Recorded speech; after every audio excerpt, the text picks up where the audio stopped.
But your overview basically, and correct me if I'm wrong, more talent went out than came in. Yes.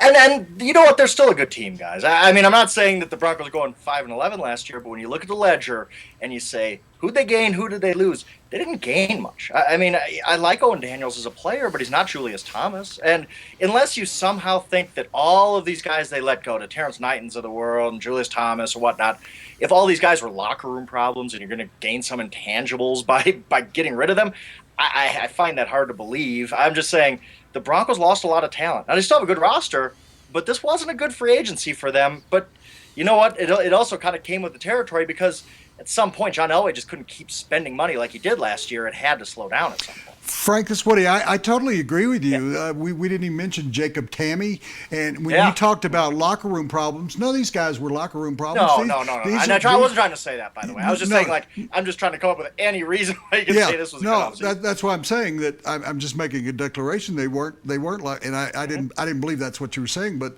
they weren't problems. In fact, those were solution kind of guys. Terrence Knighton had become a leader here.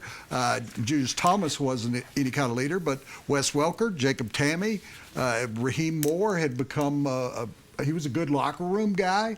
I think that they lost something out of the locker room as much as they did on the field, and I totally agree with you. I don't think when you say Owen Daniels, who's a middle of the road tight end, you got a couple of guys on defense that were underachievers in my mind in their careers so far. So that's basically what you've gotten. And I think they that was the point I was making to Les right before you came on, that's fully 1/3 of their starting lineup last year that they lost, and they were all pretty good to great players. Yeah. Yeah, you lose a lot. I mean, but John Elway set the bar really high. We know this because of what he did last year when he made the big splash signings. We expected him to kind of, okay, who's he going to get this year? What's he going to do? Is Randall Cobb coming through that door? I don't even know, but that was kind of unrealistic, I think. And when the Broncos were really quiet in the first few days, he kind of figured out, yeah, they kind of ran out of the cash on hand. We knew that from Mike Kliss's story when, he talked about Peyton Manning's pay cut, that they didn't need the cap room necessarily. They needed the cash. They gave out a lot of signing bonuses lately. So it just kind of financially, I think the Broncos were a little hamstrung. And also just they knew that you can't keep spending at this rate in a salary cap. Let me follow up on that. And, Frank, I haven't raised this issue. I believe if Pat Bowlen were still running the team and over the operation, this wouldn't have happened this year.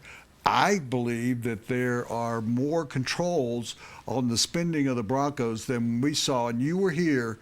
Pat Bowlen gave Mike Shanahan free rein to spend as much money as he wanted to. $3 million on Simeon Rice. I remember that one.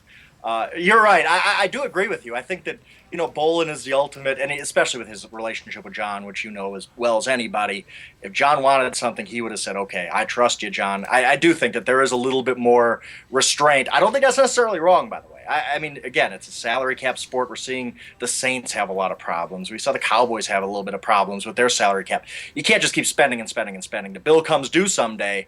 But I think you're right. I think that if Pat was still in charge as the owner, I think John Elway would have had a lot more free will to do what he wanted, I guess.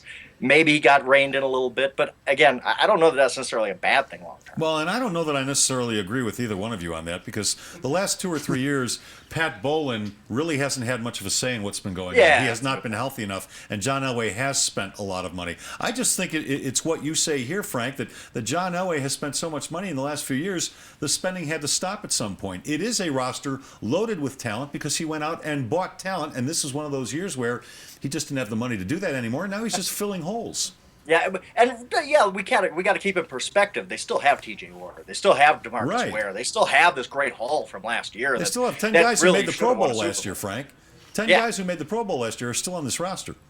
Yeah, and that's why I tried to get through that. Yeah, they had a bad offseason, I think, just because, more talent left than game, but they still have a great roster. They're still one of the teams in the AFC if Peyton Manning can be the 100 rating Peyton Manning instead of the guy we saw against the Colts. They still have a team that can win the AFC. It's just that, they didn't have a good offseason. They're not as good of a team right now as they were 3-4 months ago. And I would say, are we being fair to them, though? Because they did so much spending in the last 3-4 years, and they didn't do it this year, and that's what we're comparing based on what to? Frank wrote and what you're saying, I would respond that this team a year ago at this time was still considered the number one contender in Yes. the AFC West. Yeah. They're now no longer the number one contender. True. And I mean, they're behind the New England Patriots. They're behind the Indianapolis Colts, who Frank will address, I hope, what they did in the offseason, what they've done in free agency. I think they're behind possibly the Baltimore Ravens, possibly the Pittsburgh Steelers. They're in the conversation now. They're not in the top paragraph. But don't you think a lot of that has to do, Frank, with the way Peyton Manning looked at the end of the season? Because if Peyton Manning looked the same way he looked the year before in 2013, we'd be talking about the Broncos right now as contenders along with the New England Patriots and whoever else you want to put, Indianapolis at the top of the AFC. Yeah, I totally have to agree with that. I mean, look, the memories of Peyton Manning, what we saw the last 5, 6, 7 games, whatever it was, and especially the Colts game, that changes what we think of the Broncos. Peyton Manning can't be the guy throwing 45 times a game anymore. It's just not realistic. He's just, Father Time is still undefeated. That's the whole saying, and it's true. Peyton Manning's going to have to be controlled a little bit more. They're going to have to be a different team. Now, they can still be a really good team, but I like some of the teams you guys listed.